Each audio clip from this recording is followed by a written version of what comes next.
it's me, Renee. I'm back. And I'm gonna do something that I don't really do that often. But I decided, you know what? I wanna do it now. And as you can see, this is a reading vlog. It's not a reading vlog in precise in the chance that in a way that you'll see me reading a book. You'll just see me talking about the books, like 12 books in one vlog. In that way, really. So this is my reading vlog, as you can see from the title. Well, I don't know. I feel like introductions are often like kind of same as titles, but yeah. Um. So yeah, I'm going to talk about some of my most anticipated reads of this year. Yeah. Sorry, just some lip balm on the wrong way. Yeah, some of my most anticipated reads of this year. So every year I make like anticipated reads videos. I make a list, all that to do. Often a lot of them, like if they're not like part of a series, a lot of them I can kind of forget about. Like now, if I check out my most anticipated reads for 2022, a lot of them I'm like, who wrote this title? So I suppose kind of because like I kind of tend to just go through, I Google books coming out this year in different genres, and then see covers. I see summaries, and then I just kind of write them down like after just two glances, and then me kind of being curious and liking a lot of different things, I often end up having long lists. And yeah, I suppose because of that.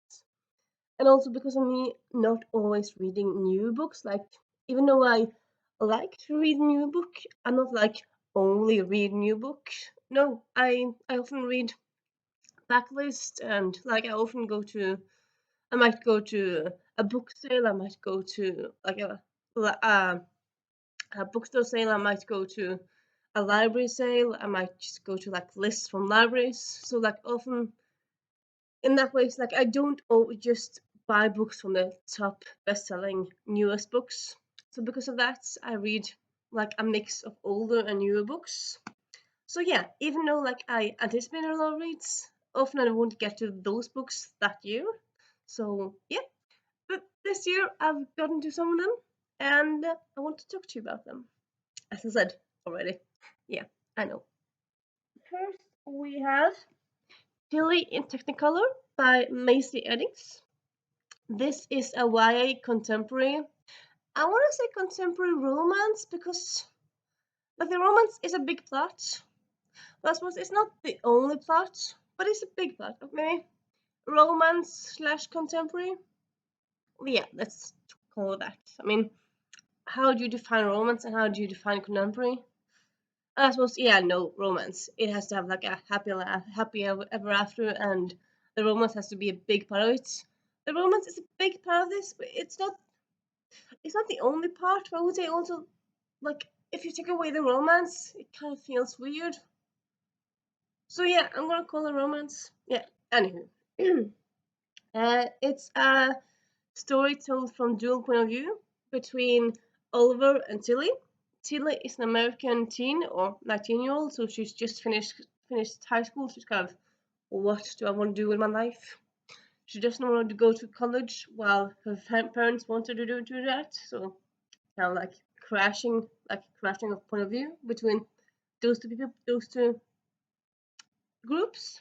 And then Oliver, he has already, well, no, he has no, yeah, he's starting college himself, or like he's the same age, and he knows what he wants to do. So he's kind of like Oliver, who has his things together, or like he knows what he wants to do. But Tilly is kind of more like all over the place. She doesn't really knows what she wants to do, what she will do in real life. She just kind of knows that she doesn't want to do college because that doesn't really work for her. Why doesn't it work for her, you might ask? She has yeah, has ADHD. So yeah, she yeah, the school environment doesn't really work for her mind. Oh, I suppose that's kind of wrong. That this is not me saying that everyone with ADHD doesn't go to college or school, but yeah, a lot of them kind of don't work in that environment. So yeah. Um And yeah, so she has some issues with that, not just like from school. Like in school, she like had mid grade. She didn't really have the best, but she didn't have the worst. But she was kind of struggling like to get the mid grades. She was also she's also kind of rarely kind of made friends because making friends is kind of difficult. Uh, and sorry. Um, and yeah. What was I about to say? I felt like I was about to say something. She also she also like I had a plan and then I lost the plan. Yeah, I mean I should prepare stuff, but do I do that? No, I don't really. But yeah, she's kind of like a bit all over the place. So this book takes place during summer.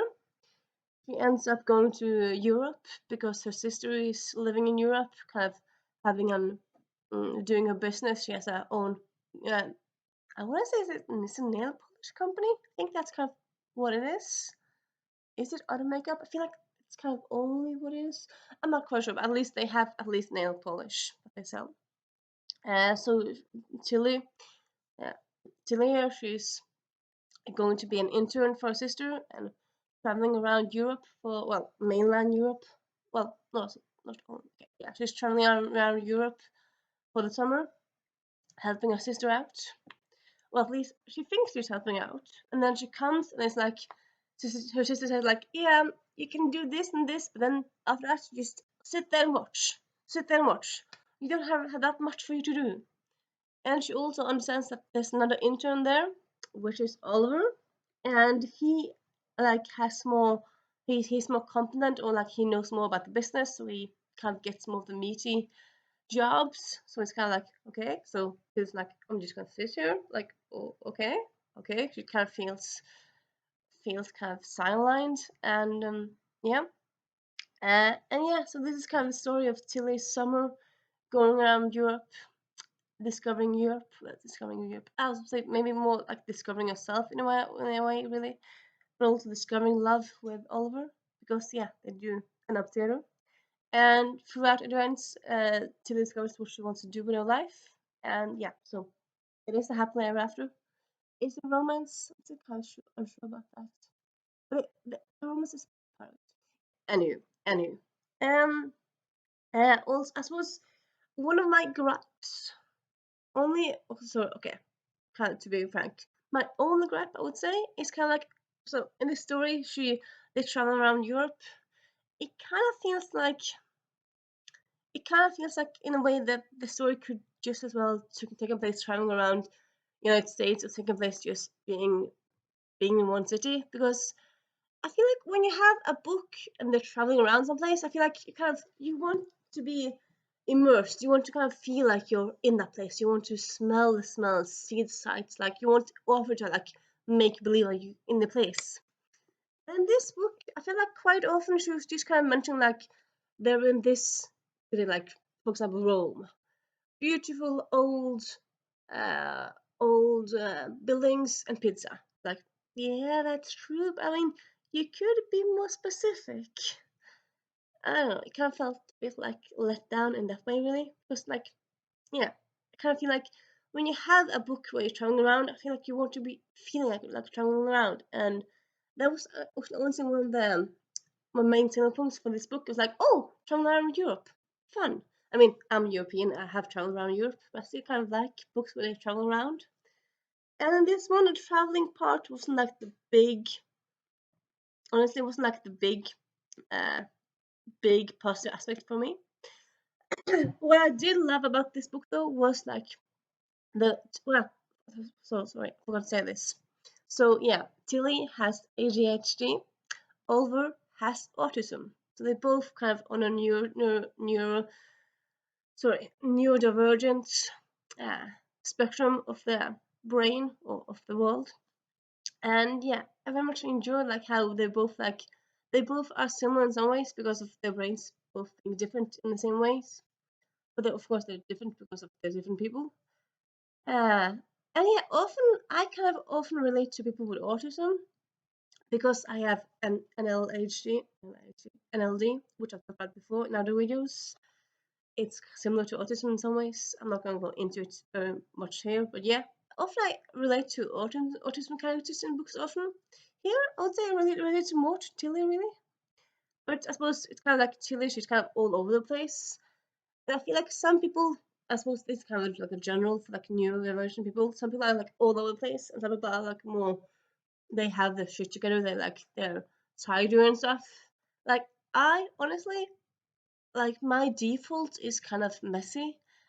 I don't really like cleaning, and also like if someone forces me, yes, I'll clean. But like if no one's visiting me, if it's just gonna be me in my apartment, I won't clean because I like it to like be a bit messy.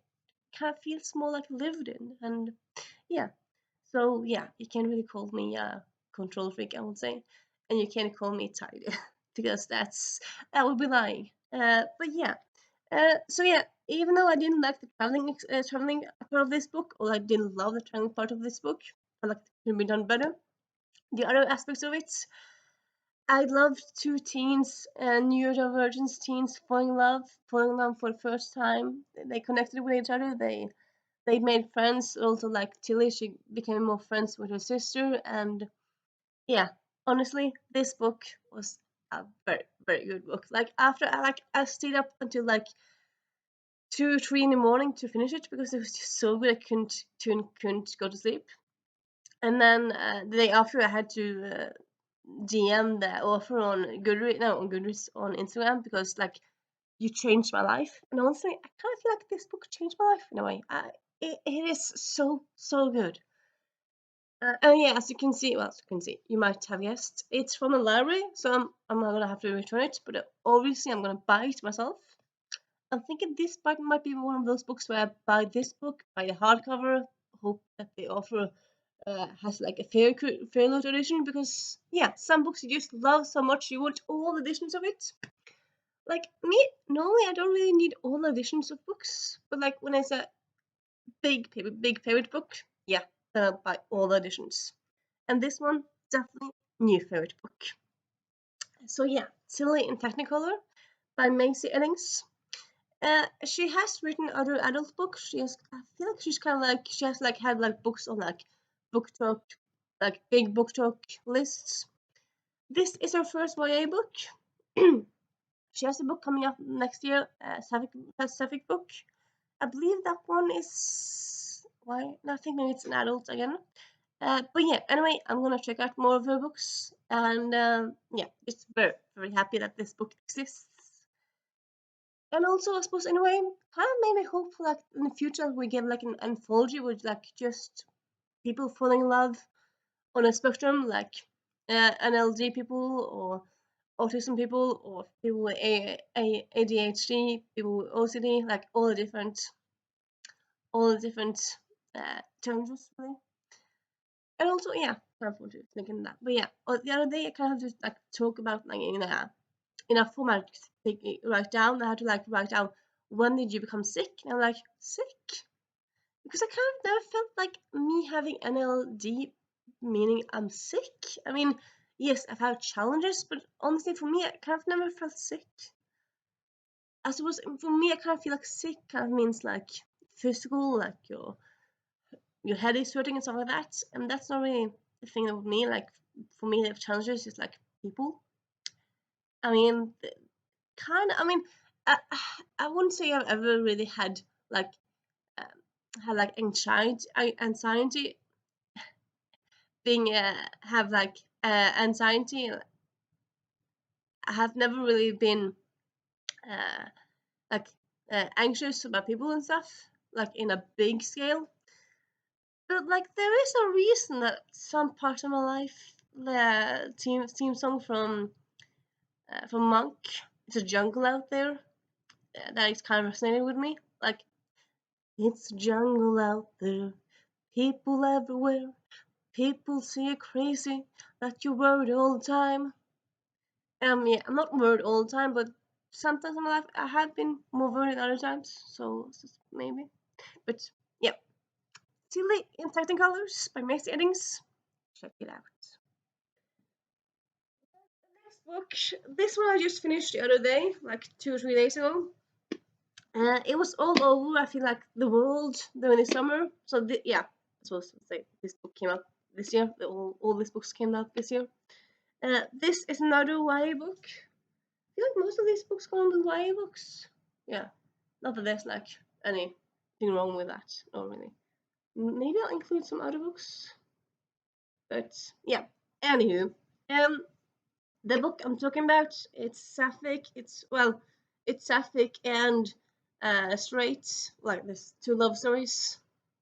Now I'm curious. It's YA. I would say honestly, I would say it's YA romance because I would say like 99% of the plot is like about the romance. So yeah, one say it's a romance.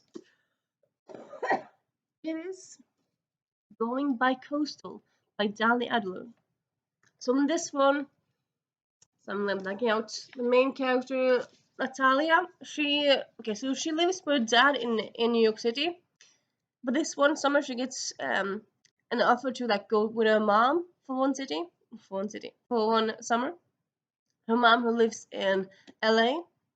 So this book like takes like the kind of dual timelines in a way. Like one storyline is like what happens if she stays in New York. One is what happens if she goes to LA.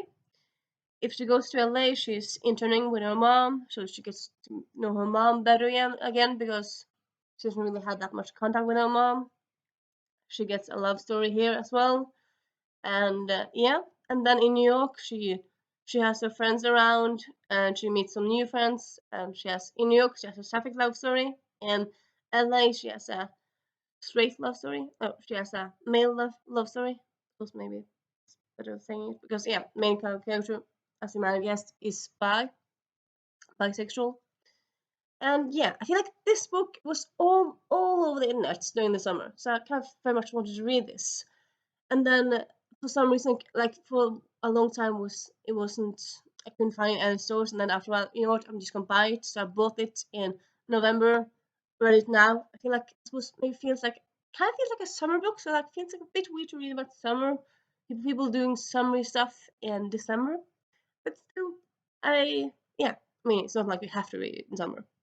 Um, and yeah, in one word, honestly, disappointed. Like like the start of it, and then I did like mention it on my on my Instagram, like I'm enjoying it, and yeah, and then it was like halfway point, but like when I finished, it's like I don't know. I feel like it's it's a book. I mean, I like the love stories, though I would say I enjoyed the NYC love story and like I like the storyline the most. Really, I did like the LA story. Honestly, I kind of felt like NYC love story more like used the location. The LA love story, I felt like this could easily just have been someplace else around LA. It didn't really have to be in LA. I feel like if you're gonna go to LA, you should like go to the go to the Chinese theater. You should go to the LA sign, stuff like that. You didn't really like. There was one or two speed scenes, and that was it. And yeah, um, and yeah, I just kind of honestly also kind of felt like I enjoyed the love story more with the redhead, like the yeah Ellie over there. But I suppose also all in all, because of like each chapter like changing from the two timelines or the two storylines, it kind of felt a bit like yes, it was good, but it kind of felt like it's just scratched the itch. You kind of honestly for me, I would kind of more like either have had this book be bigger or just maybe just do two books, like do the two books, but then like have maybe have each book start the same way because I felt like it was kind of in a way kind of felt a bit not rushed, but yeah, kind of felt a bit like I mean I kind of wanted more. Like it kind of felt like it started like both the story started and then yeah, honestly, I think also when I've kind of think about like this book, I felt like it had a few chapters and like scenes in the beginning was like, okay, they meet love interest, they get to know love interest, and then they had like a few chapters or a few paragraphs like, and then weeks go by, they laugh like those kind of those kind of like scenes from movies where you just have like pictures of them laughing and doing stuff, but you don't really see them talking. And yeah, I mean, with me, the big thing with books is that you have time to go deep into stuff. And I didn't really feel like this kind of went that deep into stuff, honestly, for my case, really. I didn't really feel like it did. So yeah. And yeah, honestly, I think I'm gonna give this a charity. And yeah, it's not like I hated it. I feel like probably had you maybe me just having a very high expectation of it. And so not every book can be an amazing book. Uh, but yeah, I didn't hate it. But I don't really think I'm gonna read it again. So I'm just gonna give it to charity so someone else can enjoy it. And yeah. And then next, I'm just gonna give you a little moment. I'm gonna give you a little sneak peek on the other books that I'm gonna read for this vlog. It is Blood Marked by Tracy Dion. Second book in the Legend One cycle. But honestly, maybe did this come up last year? And am I just like very late? I mean, I haven't read it yet, of course. But yeah, okay, this book came out last year, so can't really be on my anticipated reads for this year. But because the point of this video is like books from this year, so yeah, I'm gonna read it soon because it's a library book. But just ignore this mention of this book. But then, I'm just also first gonna be quickly double checking. Yep, this one came out this year. It is Flower Heart by Catherine Bakewell. So I found this, like, the cover kind of made me check out this book. But also, Power She Can't Control, Curse She Can't Undo, A Boy She Can't Forget. I mean, that just kind of screams at me. So yeah, also want to read this. Going to plan to read this soon. So yeah, stay tuned for my thoughts on that. Well, you will because this is all going to go in the same video. But yeah, bye.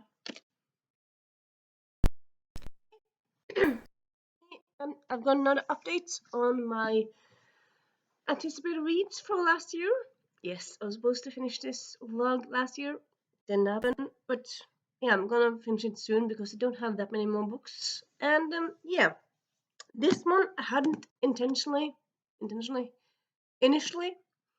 planned to have on this vlog, and I thought, you know what? It's been on my anticipated read for like since I knew it was coming. And yeah, they just finished now, but like the other book that I'm doing for this vlog also haven't finished yet. So yeah, I feel like also that I'm thinking the title for this vlog is gonna be 2023 books that I highly anticipate vlog, and like finishing that at like the start of January. It's not really way off because it's not like 2023 books I read in 2023. It's just books that came out that year that I anticipate. So it's still true. So yeah, the book we have is The Last Devil to Die, or Den siste djevelen må dø, by Richard Osman. This is the fourth in the First Murder Club series. And up until I finished the afterword, because yeah, I'm that nerdy, I read afterwards. But up until I read that, I had thought that this was going to be the fourth and last. But no, Richard Osman said in the afterword that this is the last as of now, but he's gonna come back to the First Murder Club people just in a little while because we already knew from last year that he's gonna probably publish a new book series. And I kind of thought he said somewhere that this was gonna be the fourth and last one, but no, happily not. We're getting more. We're just having a break from this series, which yeah, I don't really mind it because I mean there's other nice books to read, but yeah. So this book, I love the twist and turns in it. I love the new characters that you get in it. It's a bit emotional at the end, but yeah, it kind of doesn't really close the thing completely. It just kind of doesn't end on cliffhanger. I kind of like the Mayhem Mayhew thing that you'll understand when you read it. And yeah, I think like how it all ended, how the mystery ended was uh quite clever, and also how the yeah what happened with the mystery was like yeah very clever. You didn't really think that that's what it would what the solution would be, but that is how it happened. And yeah, if you like the first Emerald Club series, you'll obviously, in my mind, obviously also enjoy this fourth book. If you have not read this series, I say check it out. It's a crime series, but it's not like personally. I like to watch crime on TV, and I really like to read it. But this is a book that I highly enjoy to read. A book series I highly enjoy to read. Which yeah, I think you can read easily if you're not a big crime fan anyway. Like you could still read it, pick it up, and very much enjoy it.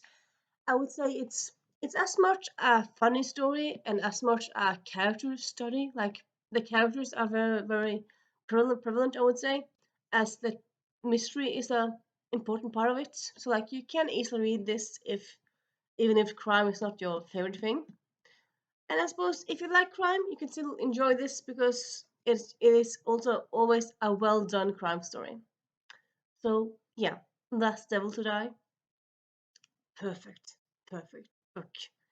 And yeah, a book I had high expectations for, and they were met, definitely met. And yeah, I'm gonna work on the last book, and then soon this video will be up, vlog will be up. So yeah, bye. Okay, so yes, a little update. I end up DNFing Flowerheart. Okay, so this had several reasons. I suppose in a way it didn't really live up to hype in my head. In my head, this had gotten so much hype, even though it's a debut offer. It's just the beautiful cover, the tagline: "A power she can't control, a curse she can't undo, a boy she can't forget."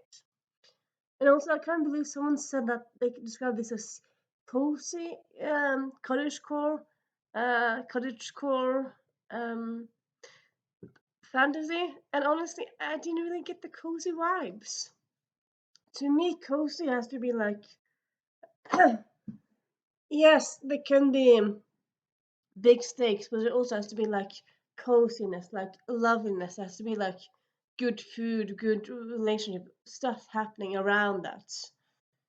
And also like second part, this book is like 330 pages, so it's not that big. It kind of looks, I suppose, biggish. I suppose often hardcovers do look biggish. But yeah, I got to page 100. I kind of just felt like nothing really had happened. And I don't really mind if books are slow, if the book is long. If a book is 400, 500 pages, good, you can be slow because you have more pages to write stuff and to do stuff.